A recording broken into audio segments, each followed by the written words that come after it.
Okay, सो फिर से एक बार आप सबको जय मसीह की। प्रभु का धन्यवाद। जो बातें हमने सीखी, परमेश्वर ऐसा अनुग्रह करे कि हम इन बातों को अपने दिल में रख सकें और इसके अनुसार अपने आप को तैयार कर सकें। अभी हमने जो बातों को सुना है परमेश्वर के वचन से 11वें अध्याय में, कि हम एक अच्छे जीवन के लिए तैयारी करें। प्रकाशन की पुस्तक तैयारी की पुस्तक है। 11वां अध्याय हमने अभी समाप्त किया। 11वें अध्याय के दूसरे हाफ में देखा परमेश्वर जो है वो हमें धर्मी जीवन में प्रसन्नता के साथ आगे ले जाना चाहता है, हमें धर्मी जीवन के पुनरुत्थान में उठाना चाहता है। उसके लिए हम अपने आप को तैयार करें। आइए हम आगे बढ़ेंगे और प्रकाशित वाक्य के 12वें अध्याय की शुरुआत आज हम करेंगे। 12वें अध्याय के पहले 4 वचनों को आज हम पूरा करेंगे और इसमें हम कुछ और बातों को सीखेंगे परमेश्वर के वचन से। प्रभु किस प्रकार से हमारे जीवन में काम करता है और उसका वचन हमें किस प्रकार से सिखाता है। आइए देखते हैं 12वां अध्याय और 1 से लेके 4 वचन तक। फिर स्वर्ग में एक बड़ा चिन्ह दिखाई दिया, अर्थात एक स्त्री जो सूर्य ओढ़े हुए थी और चांद उसके पांव तले था और उसके सिर पर 12 तारों का मुकुट था। वह गर्भवती हुई और चिल्लाती थी, क्योंकि प्रसव की पीड़ा में थी।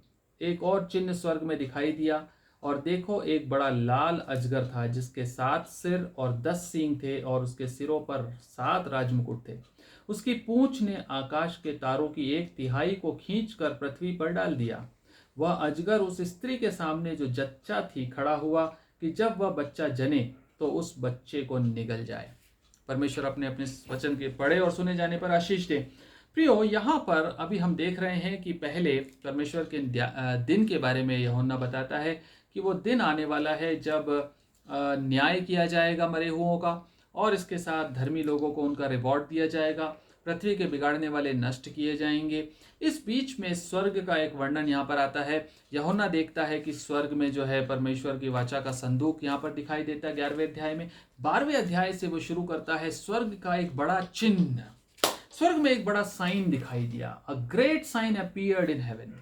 एक बड़ा साइन, एक सिंबल, एक मेटाफोर के समान हमको यहाँ दिखाई देता है। एक फिगरेटिव लैंग्वेज है, एक फिगर की बात कर रहा है, एक स्त्री का वर्णन यहाँ पर कर रहा है। कह रहा है कि स्त्री जो सूर्य ओढ़े हुई थी और चांद उसके पांव तले था और उसके सिर पर 12 तारों का मुकुट था। यदि आप थोड़ा सा समझना चाहें वचन में कि ये स्त्री कौन है ये स्त्री जिसके बारे में वचन बता रहा है, यहां पर आपको 3 इंडिकेशन दिए गए स्त्री के बारे में। स्त्री का स्वरूप कैसा है? नंबर 1 सूर्य, नंबर 2 चंद्रमा और नंबर 3 तारे। स्वर्ग के बारे में बताया, सूर्य के बारे में बताया। सूर्य को ओढ़े हुए थी, चंद्रमा उसके पैर के नीचे था और उसके सिर पर 12 तारे, 12 स्टार्स, 12 तारे उसके सिर के ऊपर, 12 तारों का मुकुट था। कुछ अंदाज लग पा रहा है आपको कौन है ये स्त्री? कौन है ये जिसके सिर पर 12 तारे? प्रियो, जब कभी इस प्रकार की फिगरेटिव लैंग्वेज आती है प्रकाशित वाक्य में, हम अपनी बुद्धि का इस्तेमाल ना करें। हमारी बुद्धि कई बार हमें मिसगाइड कर सकती है, लेकिन परमेश्वर का वचन, परमेश्वर के वचन से ही ऑथेंटिकेट होना चाहिए। स्क्रिप्चर जो है, स्क्रिप्चर को ही वेरीफाई करता है। पवित्र आत्मा के द्वारा लिखा गया एक ही स्रोत है और वही स्रोत हमें बताएगा कि ये स्त्री कौन है। एक जगह ऐसी है पूरे वचन के अंदर, सिर्फ एक जगह जहां पर ये तीनों सिंबल एक साथ आते हैं। एक ही जगह है जहां पर सूर्य और चंद्रमा और 12 तारे एक साथ आते हैं। यदि आपको थोड़ा सा याद हो, वचन के बारे में थोड़ा सा अध्ययन हो, तो आप पहचान जाएंगे ये कौन सी जगह है जहां पर सूर्य, चंद्रमा और तारों का जिक्र एक साथ आता है। यह आता है पहली किताब में, उत्पत्ति में, उत्पत्ति की 37वें अध्याय में। उत्पत्ति की किताब का 37वां अध्याय एक वर्णन बताता है एक व्यक्ति के बारे में जिससे हम सब परिचित हैं। उस व्यक्ति का नाम है यूसुफ। यूसुफ ने एक स्वप्न देखा, एक ड्रीम देखा था। और आपको याद है यूसुफ ने क्या ड्रीम देखा था? यूसुफ ने एक स्वप्न देखा था। 9वें वचन में लिखा है, 37वें अध्याय के 9वें वचन से आगे। फिर उसने एक और स्वप्न देखा और अपने भाइयों से उसका भी यों वर्णन किया। अपने भाइयों को बता रहा है, सुनो, मैंने एक और स्वप्न देखा है कि सूर्य और चंद्रमा और 11 तारे मुझे दंडवत कर रहे हैं। 11 तारे मुझे दंडवत कर रहे हैं, और सूर्य भी है, चंद्रमा भी है, और 12 तारे भी हैं। यहां पर 11 तारे तो उसको दंडवत कर रहे, और एक तारा वो खुद है। आपको मालूम है ये किसके बच्चे थे? किसके बच्चे थे ये? यूसुफ किसका बच्चा था? यूसुफ का बाप कौन था? याकूब, जेकब, याकूब। और इस स्वप्न का, राइट, 10वां वचन, इस स्वप्न का उसने अपने पिता और भाइयों से वर्णन किया। तब उसके पिता ने उसको डांट कर कहा, यह कैसा स्वप्न है जो तूने देखा है? क्या सचमुच मैं और तेरी माता, मतलब माँ बाप, और तेरे भाई सब जाकर तेरे आगे भूमि पर गिरकर दंडवत करेंगे? Question mark. प्रियो, याकूब को परमेश्वर ने एक नाम दिया था, इज़राइल। याकूब को परमेश्वर ने एक नाम दिया था कि आज से तू याकूब नहीं, इज़राइल कहलाएगा। याकूब के 12 बच्चों का यहां पर वर्णन है, यूसुफ को मिलाकर। यूसुफ के भाई 11 तारे यहां पर दिखाई देते हैं, और ये 11 तारे उसको दंडवत करेंगे, और उसके माँ और उसके बाप भी उसको दंडवत करेंगे। ये दर्शन परमेश्वर ने यूसुफ को दिया था कि एक दिन आता है जब तेरे भाई और तेरे माँ बाप, पूरा घराना तेरे सामने आकर दंडवत करेगा, तुझे मैं उस जगह पर ले जाने जा रहा हूं। और याकूब इस दर्शन को, इस स्वप्न को बड़े अच्छे से समझ गया था, लेकिन उसने डांट कर यूसुफ को कहा, चुप रहे, ऐसा मत बोल, क्योंकि वो अपने बच्चे से प्रेम करता था। मन ही मन वो जानता था और चाहता भी था कि ये बच्चा मेरा रूल करे और सब लोग इसको दंडवत करें। एक धर्मी बेटा था। और ये जो सूर्य और चंद्रमा और 11 तारे, यानी कि 12 तारे, ये सब कुछ एक फैमिली को दिखाता है, और ये फैमिली है जेकब की फैमिली, ये फैमिली है याकूब की फैमिली, और याकूब की फैमिली से ही सारा की सारा इज़राइल निकला है। सारा की सारा इज़राइल इस फैमिली से निकला है। और ये जो स्त्री यहां पर हम देख रहे हैं, ये स्त्री है the family of Israel, the nation of Israel. Israel जाति को दिखाती है ये स्त्री, इज़राइल को दिखाती है ये स्त्री। और इस स्त्री के बारे में मैं आपसे ऐसे ही नहीं कह रहा, परंतु यीशु मसीह के जन्म के बारे में लिखा हुआ यहाँ पर। ये स्त्री गर्भवती थी और एक बच्चा जनने पर थी, और इज़राइल को परमेश्वर ने एक वाचा दी थी कि तुझमें से एक बालक पैदा होकर निकलेगा, और वो शैतान का हिसाब किताब करेगा।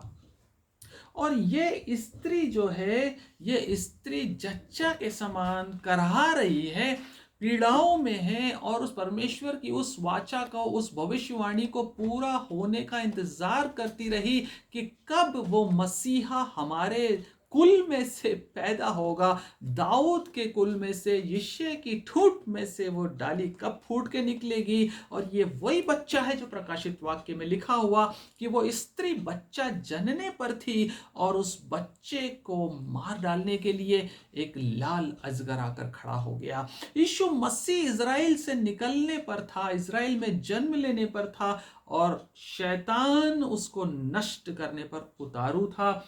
ये बात भविष्यवाणियों में लिखी हुई है, यशाया की पुस्तक में लिखी है, मीका की पुस्तक में लिखी है। मीका का एग्जाम्पल देख लेते हैं 5वें अध्याय में। मीका की पुस्तक में इस भविष्यवाणी को किया गया 5वें अध्याय के 2 वचन में। मीका 5वां अध्याय और उसका 2 वचन, हे बेतलहम एप्राता, यदि तू ऐसा छोटा है कि यहूदा के हजारों में गिना नहीं जाता, तो भी तुझमें से मेरे लिए एक पुरुष निकलेगा जो इज़राइलियों में प्रभुता करने वाला होगा, और उसका निकलना प्राचीन काल से वरन अनादिकाल से होता आया है। इस कारण वह उनको उस समय तक त्यागे रहेगा जब तक अंडरलाइन करिए, जब तक जच्चा उत्पन्न ना करे। जब तक एक गर्भवती स्त्री उत्पन्न ना कर दे, तब तक ये इज़राइल ऐसे ही प्रभुता करने वाले का इंतजार करता रहेगा। उसका निकलना अनादिकाल से उस अनादिकाल से होता आया, इज़राइल को त्यागा गया और यीशु मसीह में इज़राइल को रिडीम करने का एक रास्ता खोला गया और इज़राइल के साथ साथ सारे जेंटाइल्स को, सारी दुनिया के लोगों को परमेश्वर ने रिडीम किया और इस इज़राइल में से वो बच्चा निकला। एक जच्चा है इज़राइल जो बच्चे को जन्म देने के लिए आतुर है। और रोमियो की किताब में भी, रोमियो की पत्री में भी लिखा हुआ 9th चैप्टर के 4 और 5 में, 9th चैप्टर रोमियो का उसके 4 और 5 में लिखा हुआ है, वे इजरायली हैं और लेपालकपन का अधिकार और महिमा और वाचाएं और व्यवस्था और उपासना और प्रतिज्ञाएं उन्हीं की है, पुरखे भी उन्हीं के और मसीह भी शरीर के भाव से उन्हीं में से हुआ। सबके ऊपर परम परमेश्वर युगानुयुग धन्य हो, आमीन। बच्चा इसी कुल में से निकला, ये स्त्री जो सूर्य चंद्रमा और 12 तारों का मुकुट है, ये इज़राइल है। और इस स्त्री में से एक बच्चा पैदा हुआ जो यीशु मसीह है।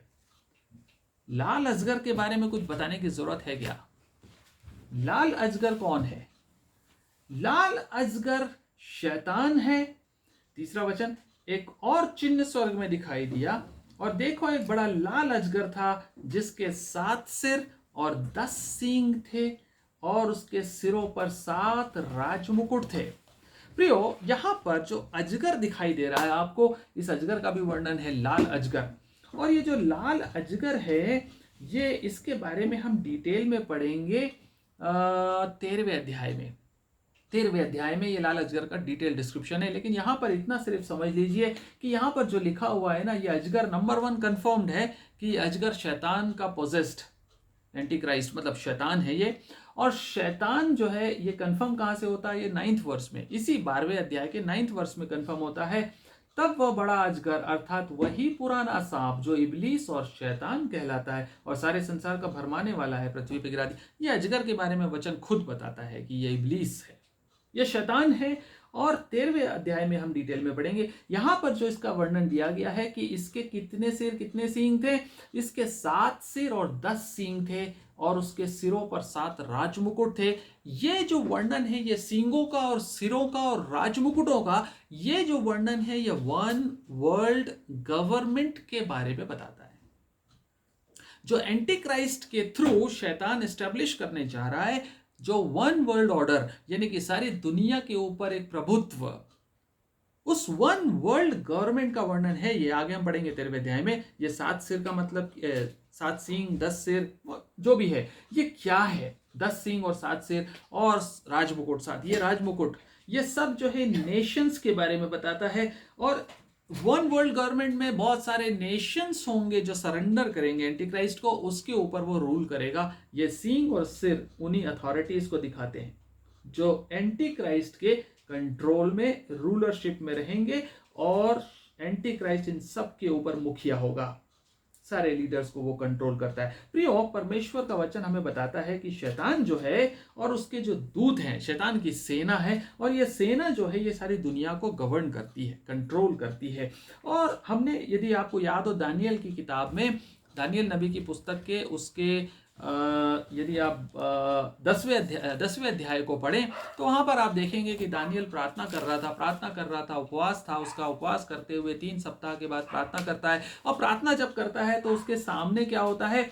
उसके सामने एक दूत आकर खड़ा हो जाता है। और वो जो दूत है, वो दूत कौन सा था मालूम है आपको? वो पर्शिया के राजा का दूत था।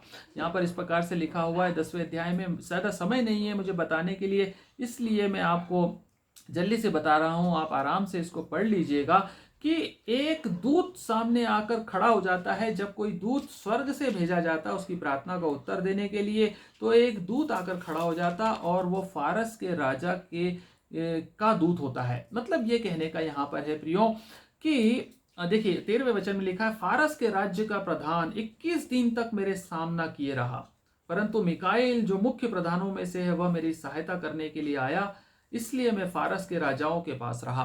फारस के राजा का दूत मतलब पर्शिया का जो किंग है, उसको कंट्रोल करने के लिए एक दुष्ट दूत, एक डेमोनिक एंजल वहां पर है। और यह दुष्ट दूत परमेश्वर के दास दानियल की प्रार्थना को फुलफिल नहीं होने दे रहा। परमेश्वर की दानियल की प्रार्थना थी, उस प्रार्थना का सामना कर रहा था। वो नहीं चाहता था कि परमेश्वर के दास की प्रार्थना परमेश्वर तक पहुंचे, और ये प्रार्थनाओं को पहुंचाने के लिए, उसका उत्तर एग्जीक्यूट करने के लिए मिकाइल को भेजना पड़ा। मैं आपको यहां पर यह समझाना चाह रहा हूं प्रियो कि हमारा जो मल युद्ध है, हम मांस और लहू का युद्ध नहीं लड़ते हैं। इफिसियों 6:12 यदि आपको याद हो, वहां पर लिखा हुआ है पौलुस ने इफिसियों के चर्च को कि हमारी लड़ाई हाथ पैर की लड़ाई नहीं है, इसलिए मेहरबानी से हाथ पैर की लड़ाई में मत उलझिएगा किसी से भी, ना अपने परिवार में, ना अपने परिवार के बाहर, ना ऑफिस में, ना अपने दुश्मनों से, क्योंकि हमारी लड़ाई शरीर की लड़ाई नहीं है। हमारा युद्ध किसका है? हमारा युद्ध किसके खिलाफ है? 6:12, क्योंकि हमारा यह मैल युद्ध लहू और मांस से नहीं, परंतु प्रधानों से और अधिकारियों से और इस संसार के अंधकार के हाकिमों से और उस दुष्टता की आत्मिक सेनाओं से है जो पृथ्वी पर नहीं है, यहां लिखा हुआ है जो आकाश में है। प्रियो, शैतान जो है वो दुनिया की गवर्नमेंट्स को रूल करता है। कैसे? दुनिया की गवर्नमेंट्स को, दुनिया के हाकिमों को वो कंट्रोल करता है। हमारे देश के प्राइम मिनिस्टर या प्रेसिडेंट या कोई कैबिनेट मिनिस्टर या हमारी स्टेट के चीफ मिनिस्टर या अमेरिका के प्रेसिडेंट या तालिबान के हेड या ईरान के प्रेसिडेंट या म्यांमार के प्रेसिडेंट, नॉर्थ कोरिया का हेड, ये कुछ नहीं है। ये पपेट्स हैं, कठपुतली हैं। और इनके तार किसके हाथ में है? इनके तार शैतान की दुष्ट आत्माओं के हाथ में है, जो हेवनली प्लेसेस में बैठी हैं, आकाश में है। आकाश में शैतान की दुष्ट आत्माएं बैठी हुई हैं, और हर एक मिनिस्टर, हर एक प्रेसिडेंट, हर एक राजा के खिलाफ के लिए एक एक दुष्ट प्रधान को छोड़ दिया जाता है कि जाकर पूरी तरह से इंस्टिगेट कर लो, पोजेस कर लो। क्योंकि शैतान, हमने अभी पढ़ा 11वें अध्याय में, हमने सुना शैतान जो है दुनिया के राज्यों को गवर्न करता है। दुनिया के राज्यों को गवर्न करने वाले मिस्टर सो एंड सो नहीं हैं। हिंदुस्तान को लीड करने वाले मिस्टर सो एंड सो या अमेरिका को लीड करने वाले mister so and so, president, prime minister या कोई भी कंट्री, कोई भी नेशन को लीड करने वाले जो हाकिम है, वो हाकिम नहीं है। उन हाकिमों के पीछे शैतान का एक दूत लगाया गया है जो उनको पोजेस कर लेता है और शैतान के एजेंडे को पूरा करने के लिए उनको लीड करता है, यानी कि मिसलीड करता है। इसीलिए हमसे कहा गया कि अपने अधिकारियों के लिए प्रार्थना करो। इसीलिए यह कमांडमेंट दिया जाता है कि परमेश्वर, जो शैतान इन नेताओं, मिनिस्टर्स, अधिकारियों को इंस्टिगेट कर रहा, कंट्रोल कर रहा, पोजेस कर रहा, उसको तू डील कर, क्योंकि जब तू उनको रिलीज करेगा तो ये शैतान के एजेंडे को पूरा नहीं करेंगे, पर तेरे एजेंडे पे चलेंगे। हमें किसी मिनिस्टर या किसी राजा या किसी प्रेसिडेंट से ना तो कोई उम्मीद रखनी और ना उसको हमें बुरा भला कहना। हमारा मल युद्ध, लड़ाई हाथ और पैर की और दुनियावी बुद्धि की नहीं। हमें सिर्फ प्रार्थना करनी है ऐसे लोगों के लिए जो कि वन वर्ल्ड गवर्नमेंट में पूरी तरह से सरेंडर होने जा रहे हैं शैतान के हाथ में। अभी शैतान के दूत इन राजाओं के पीछे पड़े हुए हैं। दानियल के समय में हमने देखा फारस के राजा के पीछे एक दूत पड़ा था जो करने नहीं दे रहा था, और मिकाइल जब आया तब उसको हटाया सामने से। ऐसे पावरफुल आर्मी है अंधकार के, प्रिंसिपैलिटीज ऑफ डार्कनेस, संसार के रूलर्स जो हेवनली प्लेसेस में बैठे हैं वो हैं। और ये इविल स्पिरिट्स हमारे नेताओं को, हमारे मिनिस्टर्स को, हमारे अधिकारियों को कंट्रोल ना कर पाए, ये प्रार्थना करने की जिम्मेदारी चर्च को दी गई है, मुझे और आपको दी गई है। हम प्रार्थनाएं करें और इन बंधनों को तोड़ें ताकि हमारे लीडर्स इन्फ्लुएंस ना हो। और ये अजगर जो है लाल रंग का है, यहां पर बोलता है ये अजगर लाल रंग का, इसके मुकुट भी हैं, इसके सींग भी हैं, इसके सिर भी हैं।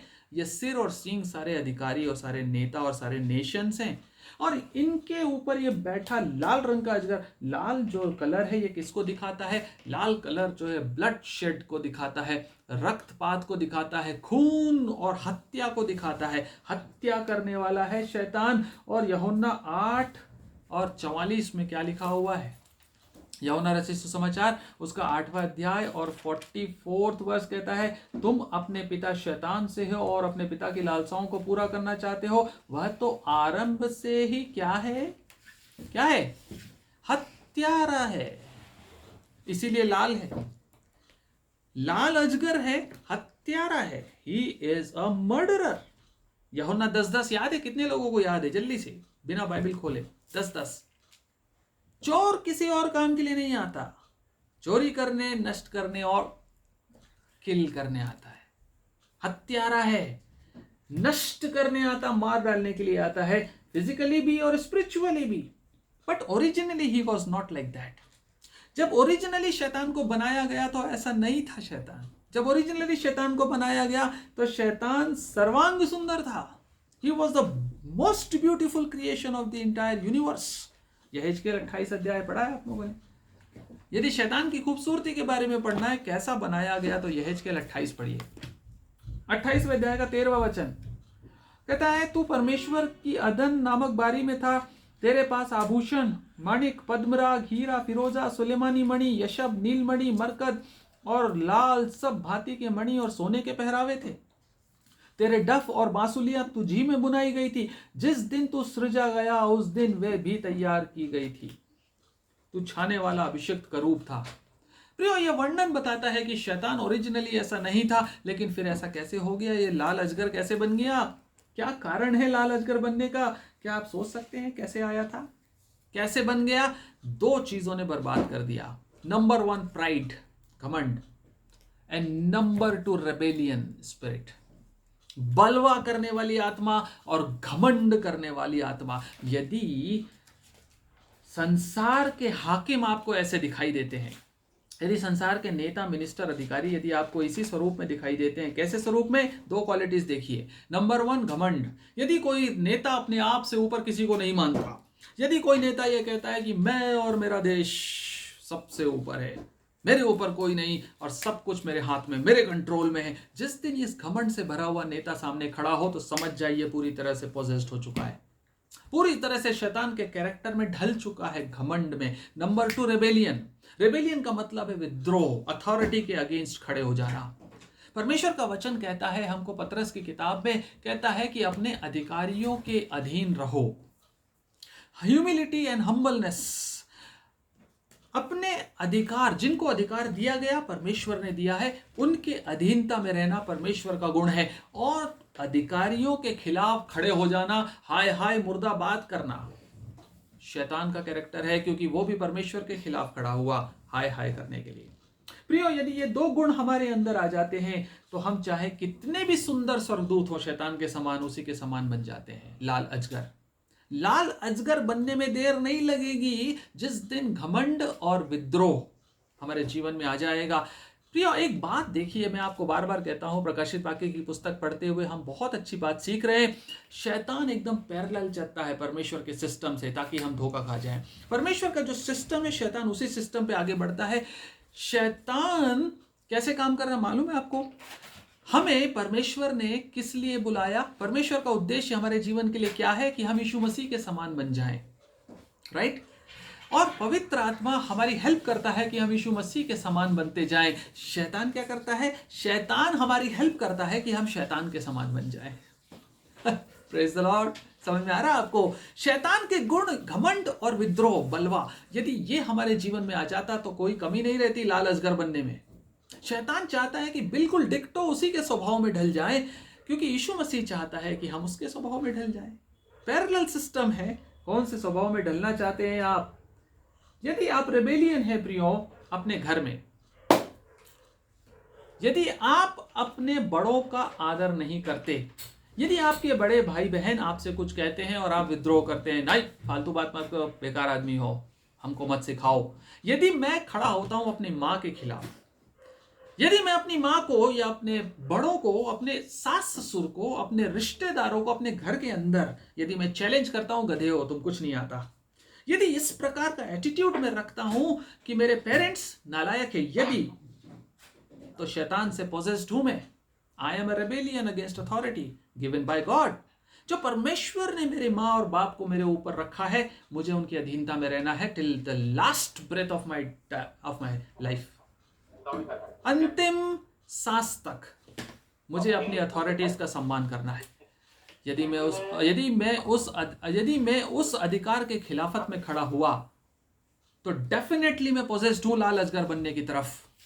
यदि मैं अपने ऑफिस में अपने बॉस का सम्मान नहीं करता, यदि मैं उसके खिलाफ खड़ा हो जाता हूं, हट जाओ मेरे सामने, काम मत बताओ फालतू, मुझे टॉर्चर करते हो तुम, यदि उसके खिलाफ मैं कंप्लेन करता, यदि उसके खिलाफ मैं बक बक करता, कुड़कुड़ाता, यदि उसके खिलाफ चैलेंज करता हूं उस अथॉरिटी को कि ये बनने लायक नहीं है, किसने बना दिया इसको बॉस, तो मैं लाल अजगर बनने की तरफ क्रियाशील हो गया हूं। यदि मैं चर्च में अपने पास्टर को चैलेंज करता हूं, हेलो, यदि मैं अपने पास्टर को चैलेंज करता हूं कि ये पास्टर लायक नहीं है, नालायक है, हटा दो इसको, तो मैं लाल अजगर बनने की तरफ अग्रसर हो गया हूं। मेरे भाइयों बहनों, मेहरबानी से इस बलवा करने की स्पिरिट को अपने अंदर मत आने देना। ये लाल अजगर है जो उस बच्चे को खा जाना चाहता है जो वो स्त्री जन्ने पर है। रिबेलियन स्पिरिट, प्राइड, यदि मेरे मन में मेरे एल्डर्स, चर्च के एल्डर्स के खिलाफ प्राइड आ गया, अरे ये क्या लेंगे चर्च, इनको आता है कुछ XYZ, ये क्या प्रार्थना दे देते हो इनको बार बार। रिबेलियन, परमेश्वर जिस अथॉरिटी को देता उसके खिलाफ कभी खड़े मत होना, नहीं तो हम लाल अजगर बन जाएंगे। चौथा वचन, जल्दी से आगे पढ़ते हैं प्रियो। इस लाल अजगर की क्वालिटी एक और है, उसकी पूंछ ने आकाश के तारों की 1/3 को, हेलो, आकाश के तारों की 1/3 को खींच कर पृथ्वी पर डाल दिया। वह अजगर उस स्त्री के सामने जो जच्चा थी खड़ा हो गया कि वह जब बच्चा जने तो उस बच्चे को निगल जाए। हेलो, ये अजगर की स्पिरिट एक और बात बताती है, अपनी पूंछ से 1/3 तारों को जमीन पे गिरा दिया, खींचकर नीचे ले आया। आपको कुछ समझ में आ रहा है? ये तारे क्या है? तारे क्या है? तारे एंजल्स हैं, अभी हमने देखा। तारे क्या है? तारे स्वर्गदूत हैं, हमने पढ़ा था ना। यदि आप भूल गए तो एक और बार पढ़ लें, प्रकाशित वाक्य 9 चैप्टर में है, पहला दूसरा में अथाह कुंड की कुंजी दी गई। किसको? एक तारे को गिरता हुआ देखा, और अथाह कुंड की कुंजी स्वर्गदूत। और उसके बाद ये तारों का प्रधान जो था, वो आगे लिखा हुआ है कि अथाह कुंड का दूत उन पर राजा था, और जो अंदर से निकले थे वो भी सब दूत थे। डिमोनिक स्पिरिट्स थी अथाह कुंड में से निकलने वाली। याद है आपको? टिड्डियां बन के जो आई थी और पीछे पूंछ में बिच्छू वाले डंक थे। ये टिड्डियां कौन थी? ये डिमोनिक स्वर्गदूत थे। ये स्वर्गदूत आए कहां से? ये स्वर्गदूत कहां से अथाह कुंड में पहुंच गए? ये स्वर्गदूत वही 1/3 है जो परमेश्वर ने सारे स्वर्गदूतों को बनाया, उसके 1/3 को शैतान अपने साथ समेट के ले गया था जब निकाला था स्वर्ग से। जब शैतान जब घमंड और विद्रोह, बलवा करने की दुष्टात्मा के गुण से भरकर जब वो परमेश्वर के खिलाफ खड़ा हो गया, बगावत कर दी उसने, तो वो अकेला नहीं निकाला गया था, अपने साथ 1/3 तारों को खींचकर जमीन पे गिरा दिया था।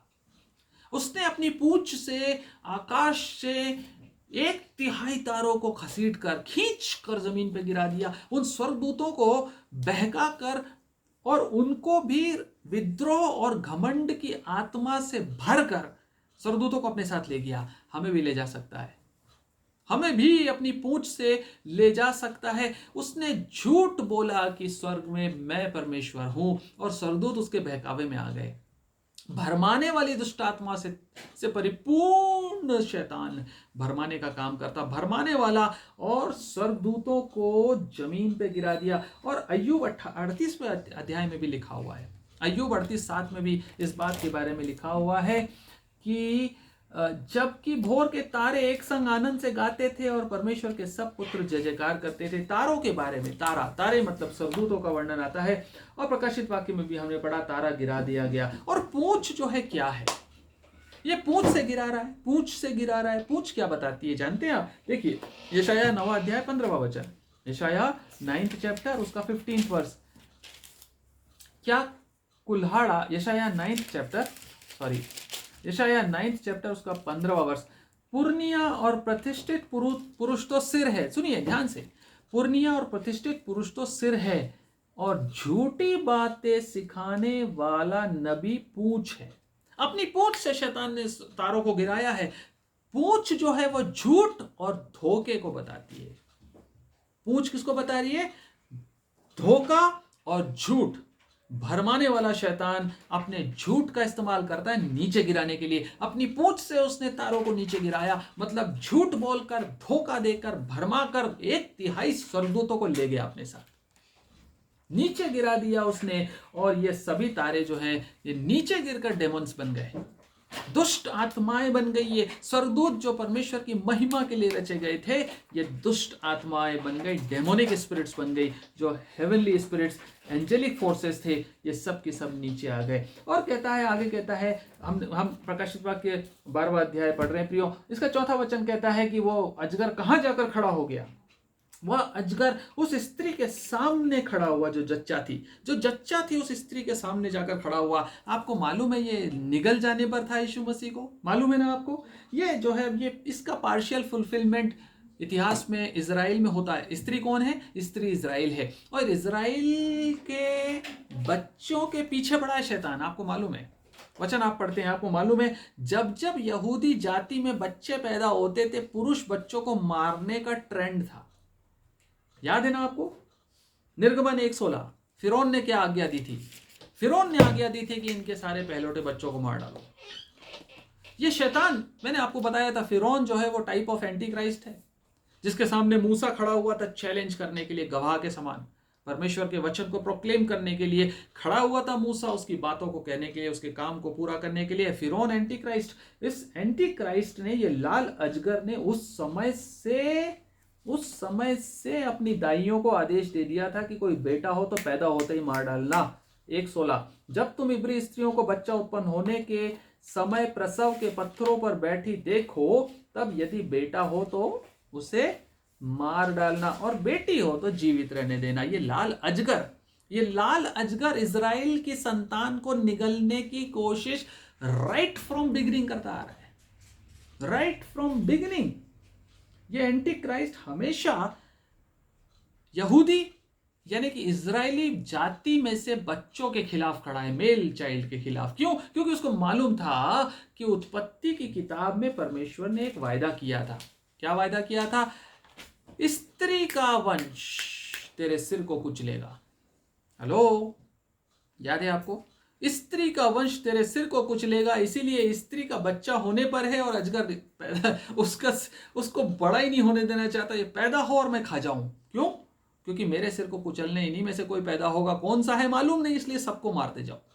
फिरौन ने आज्ञा दी दाइयों को कि बच्चे पैदा हो मार डालो। राइट? एस्तर की किताब यदि आपने पढ़ी है, याद है आपको, हामान नाम का एक व्यक्ति था जो सारी यहूदी जाति को नष्ट कर देना चाहता था, सारे इजराइल की जाति को नष्ट कर देना चाहता था। ये प्रियो शैतान का प्लान लगातार शुरू से चला आ रहा, क्योंकि उत्पत्ति की किताब में परमेश्वर ने कहा तेरे सिर को कुचलने के लिए मैं मसीहा को भेजूंगा, एक इस वंश को उत्पन्न करूंगा। इसीलिए उस बच्चे के खिलाफ शैतान शुरू से खड़ा हुआ है, फाड़ डालने के लिए, निगलने के लिए, चाहे फिरौन हो चाहे हामान हो। और फिर आपको मालूम है कि हिटलर ने भी कोशिश की, टाइप ऑफ एंटी क्राइस्ट, यहूदी जाति को खत्म कर दूंगा, the worst genocide in the entire history of human race.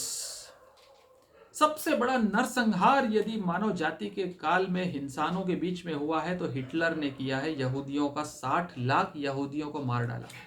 क्यों? क्योंकि शैतान ने उसको पोजेस कर रखा था इस काम के लिए कि यहूदियों को खत्म कर दे, बच्चा पैदा नहीं होना चाहिए, क्योंकि इसी वंश में से एक उत्पन्न होने वाला जो मेरे सिर को कुचलने के लिए भेजा जाएगा। क्यों इसको जिंदा रहने देना? ये लाल अजगर खड़ा इजराइल के सामने। और फिर यीशु मसीह की तो बात ही छोड़ दीजिए आप। यीशु मसीह जब पैदा हुआ तो हेरोदेस राजा ने एक आज्ञा निकाली, अपने सोल्जर्स को, सिपाहियों को बैतलहम भेजा कि जाओ और 2 साल, कोई चांस ही नहीं लेना। यीशु मसीह तो अभी पैदा हुआ है, लेकिन 2 साल पीछे से देख लो, 2 साल पहले जो पैदा हुए उनको भी मत छोड़ना, सारे के सारे मार डालना, सारे के सारे male child, because the seed of women will bruise the head of the serpent. स्त्री का वंश अजगर के सिर को कुचलने के लिए पैदा होने वाला है। प्रियो, ये अजगर स्त्री के सामने खड़ा होता है, ये बच्चा हो और मैं खा जाऊं। चाहे हेरोद हो, चाहे हामान हो, चाहे फिरौन हो, सबने कोशिश की, लेकिन मेरा सुप्रीम परमेश्वर उसकी योजना परफेक्ट है। वो बच्चा पैदा भी हुआ और उसने क्रूस के ऊपर सिर को भी कुचला। Hallelujah, praise the Lord. Israel वो स्त्री के समान है जिसने बच्चा जना, और वो बच्चा बड़ा होकर शैतान के सिर को कुचल के गया यहां से। Praise the Lord. कोई भी प्लान बेबी जीसस को मार नहीं सका, कोई अजगर उस बच्चे को निगल नहीं सका। फिरौन के समय से लेकर परमेश्वर जिनको बचाना चाहता है वो सब के सब उसकी योजना में बचते आ रहे हैं। प्रियो, ये इज़राइल और ये अजगर, इसके बारे में हमने सीखा, पढ़ा। इज़राइल उस स्त्री के समान जो गर्भवती, और वो बच्चा यीशु मसीह के समान मसीहा बनकर आया, और उस वाचा को परमेश्वर की पूरा करने के लिए, उस प्रॉमिस को जो उत्पत्ति की किताब में की थी, इस अजगर ने उसको कुचलने की कोशिश की। ये अजगर जिसके सिर पर सींग और तारों के मुकुट हैं, राजमुकुट हैं, और जिसके सिर भी हैं बहुत सारे, ये दुनिया के नेशंस को बताता है, दुनिया के नेशंस के रूलर्स को बताता है। इन रूलर्स के पीछे शैतान के दूत खड़े हैं जो उनको कंट्रोल करते हैं कठपुतलियों के समान। हमारी प्रार्थना होने पाए कि ये लाल अजगर के बहकावे में इसकी पूंछ जो झूठ है, जो धोखा, डिसेप्शन है, इस झूठ में हमारे लीडर्स ना आ जाए, बहक ना जाएं।